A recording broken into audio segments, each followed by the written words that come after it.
10 crazy facts that will blow your mind. You typically only breathe out of one nostril at a time. Instead of both taking in the same amount of air when you breathe, you actually inhale most of your oxygen through one nostril at a time. Try this. Put your finger over one nostril and breathe. Now do it on the other one. Was one harder to breathe through? That's the nostril that's resting. Did you know that more people drown in fresh water than in salt water? A staggering 90% of drownings take place in swimming pools, bathtubs, and rivers, not in the ocean.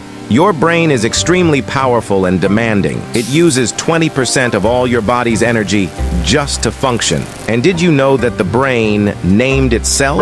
Before the Civil War in 1861, left and right shoes didn't exist. If you bought a pair of shoes, the shoes would be exactly the same, and it wouldn't matter which foot you put them on. When a wombat poops, it comes out in squares. The shiniest living thing on Earth is the Polia condensata, an African fruit. Australia has over 10,000 beaches. If you visited one every single day, it would take 27 years to visit them all. Every letter C that appears in the word Pacific Ocean is pronounced differently. There are pigs that live in southern China that actually weigh the same as a polar bear. Have you ever experienced brain freeze? The scientific name for it is phenylpalatine ganglioneuralgia. You're welcome.